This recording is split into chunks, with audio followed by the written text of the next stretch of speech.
Salut, j'espère que votre journée a été très bien passée. Moi, c'est Patiam Adakbe. Comme d'habitude, on est encore là ce soir pour échanger sur une thématique.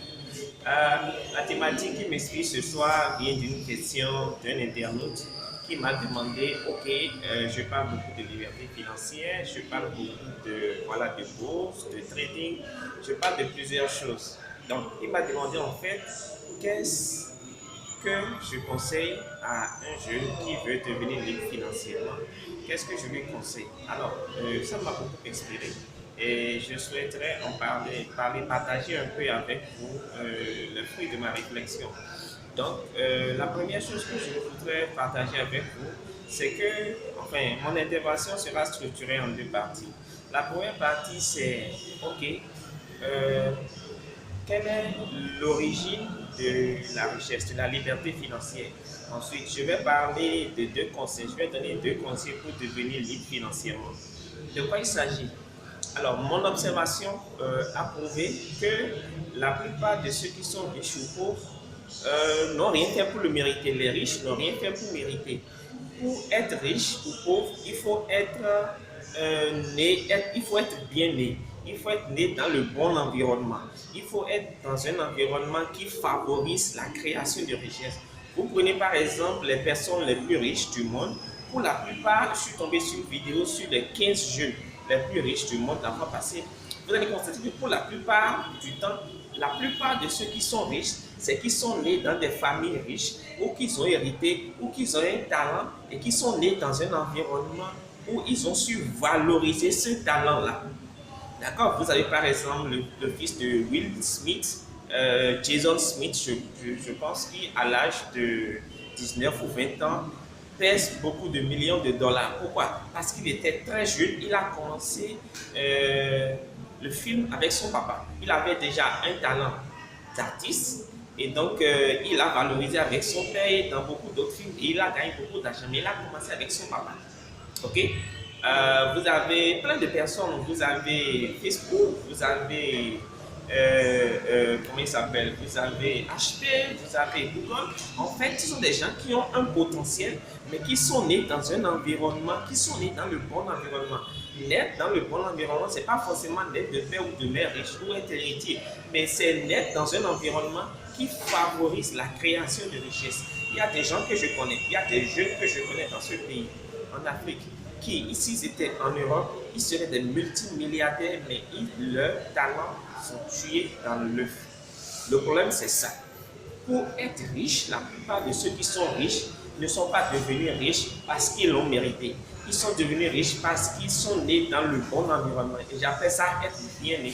La plupart des pauvres, c'est ils subissent le système. D'accord? Les pauvres subissent le système. Et les riches font quoi? Les riches sont favorisés par le système. Ils sont nés dans un système qui les favorise, là où les pauvres sont nés dans un système qui les défavorise. Alors, mon point c'est ceci. Lorsque vous prenez conscience de ça, d'accord, et que vous et moi, nous sommes nés dans un système défavorisant, dans un système qui nous défavorise, le problème se pose maintenant en situation de quelle est ma part de responsabilité? D'accord? Il faut toujours raisonner comme ça. Ok, du moment où je prends conscience que mon environnement ne favorise pas l'éclosion de mon potentiel, mon environnement ne favorise pas la création de richesses, ma famille, le système ne favorise pas la création de richesses, quelle doit être mon attitude? Mon attitude doit être simple. Je dois maintenant changer d'environnement. Je dois pouvoir aller dans un environnement qui favorise la création de richesses, la liberté financière. Et c'est de ça qu'il s'agit en réalité. Et donc, pour être riche, il faut côtoyer les riches. Il faut se faire ami aux riches. Il faut s'entourer de personnes qui sont déjà là où vous voulez aller.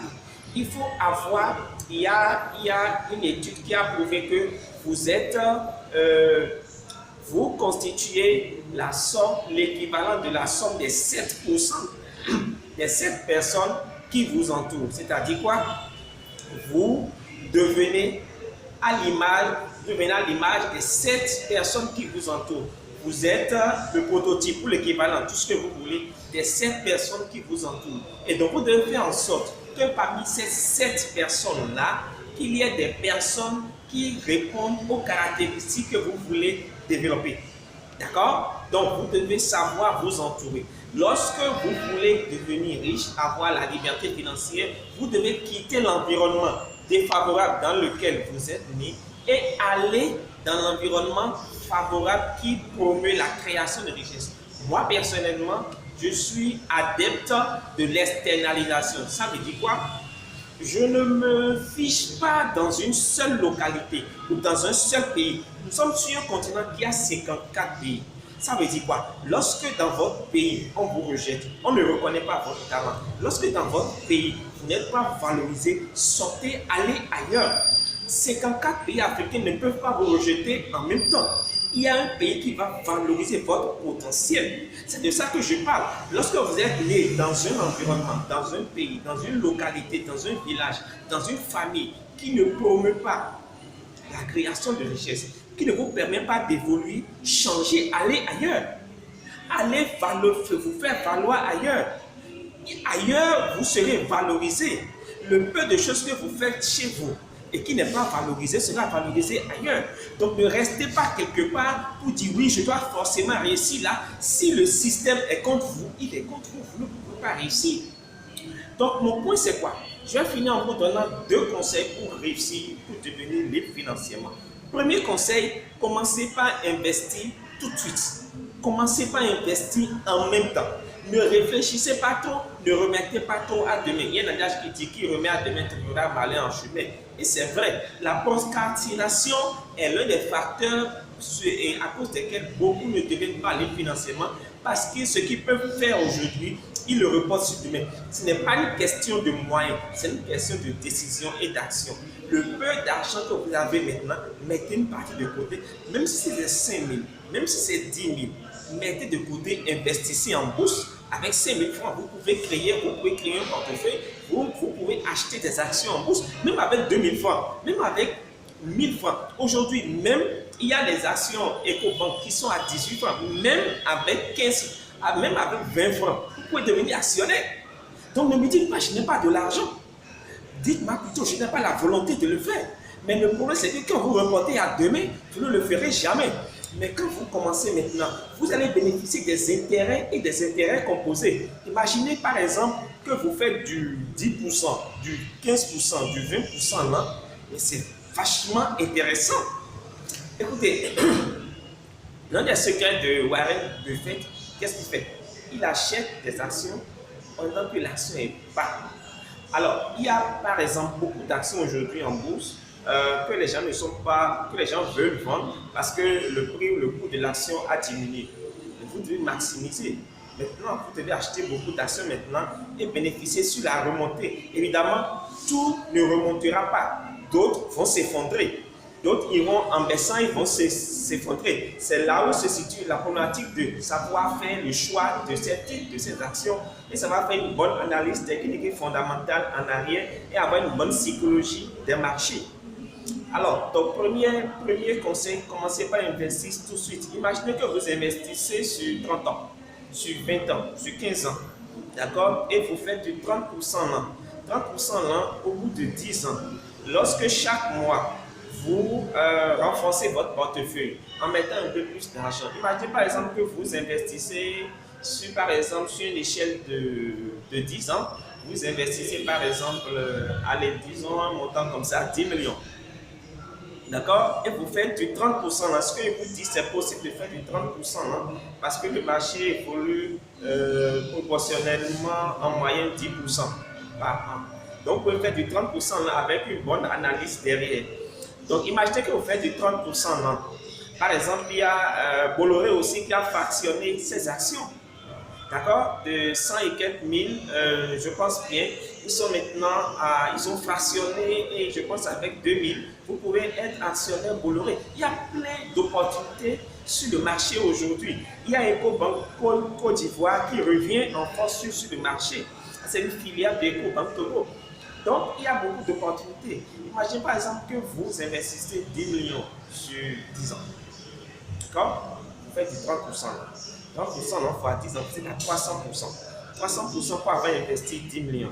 300% de 10 millions, ça fait 10 millions multiplié par 3. Donc au bout de 10 ans, vous êtes à 30 millions. Vous pouvez déjà prendre votre retraite et vivre de vos rentes chaque année. Parce que même chaque année, vous allez faire des retours sur investissement. Le point, c'est ça. Commencez par investir tout de suite. Deuxième conseil pour finir, formez-vous. Le meilleur conseil, il y a quelqu'un qui a dit que le meilleur investissement que vous puissiez faire, c'est l'investissement en vous-même. Ça, je ne vous cacherai pas. Formez-vous. La formation, vous gagnerez beaucoup. Vous gagnerez en expérience du formateur, vous gagnerez en connaissance du marché, vous gagnerez en indépendance et en autonomie, vous gagnerez à ne pas passer forcément par un courtier, à ne pas passer forcément par un conseiller financier, vous gagnez en autonomie, en indépendance, en connaissance. Le point, c'est ça. Donc, formez-vous et formez-vous de façon solide. Formez-vous chez les bonnes personnes. Formez-vous chez les gens qui ont de l'expérience sur le marché. Formez-vous chez des gens qui ont déjà eu à faire leur preuve sur le marché. Ne vous formez pas chez le petit coiffeur du coin. Ne vous formez pas chez quelqu'un qui a créé un site internet. Voilà. Parce qu'aujourd'hui, avec les réseaux sociaux, les réseaux sociaux ont favorisé beaucoup d'experts en tout, mais qui ne connaissent dans le fond rien. Il y a des gens, par exemple, moi, qui copient mes articles à moi, qui enlèvent mon nom, parce que j'écris beaucoup d'articles en bourse, je fais du emailing pour mes clients. Ils copient mes articles, ils enlèvent mon nom, mon titre et mon numéro, ils publient dans les forums, ils mettent leur nom et leur numéro, ils publient dans les forums, ils publient sur Facebook partout, comme si c'était leur test. Mais le problème, c'est qu'ils ne connaissent rien à la bourse et les gens vont leur confier leur argent et ils vont perdre beaucoup d'argent. Et généralement, vous allez payer quelqu'un qui aura mal fait son boulot. Donc, mon point, c'est ceci. Commencez par investir tout de suite. Formez-vous. Deuxième conseil, et ayez la rage de gagner. La rage de gagner va vous permettre de beaucoup lire, de vous cultiver sur le marché et de beaucoup gagner, en fait, les amis. Donc, mon point, c'est ça. Mon point, c'est commencez par investir tout de suite. D'accord? Commencez par investir tout de suite. Formez-vous et ayez la rage de gagner. La rage de gagner. Quelqu'un a dit, si vous voulez réussir dans la vie, vous devez avoir faim. Vous devez avoir soif. La faim et la soif. Imaginez quelqu'un qui a vraiment soif. Quand il a soif, il est prêt à tout pour étancher sa soif. Il est prêt à saisir toutes les opportunités, quitte à boire de l'eau sale pour étancher sa soif. Et bien, quand vous avez faim, quand vous avez soif, vous avez la rage de gagner. Vous avez la haine contre la galère et vous désirez par-dessus tout la liberté financière. Donc, ayez faim, ayez soif de la liberté financière. Nous ne venons pas tous du même endroit, nous n'avons pas eu tous les mêmes environnements, mais le point est ceci. Je vais vous donner cette figure pour finir. Lorsque nous voulons aller prendre l'avion à l'aéroport, on ne cherche pas d'où est-ce que chacun est venu. Quelqu'un peut venir de Parakou, l'autre va venir de Cotonou, l'autre va venir du nord, l'autre va venir du sud, de l'est, de l'ouest, de où vous voulez. Le principal, c'est que nous nous retrouvons tous à l'aéroport et que nous prenons tous le même avion. Et mon point, c'est ça. Peu importe d'où vous venez, peu importe votre situation, peu importe où est-ce que vous êtes, peu importe la situation de votre famille, peu importe votre situation financière, ce n'est pas ce qui compte. Ce qui compte, c'est la finalité. Et la finalité dépend de votre faim et de votre soif. Ayez faim et soif de la liberté financière. Je vous remercie. Ciao, ciao. Bye bye. À la vidéo prochaine.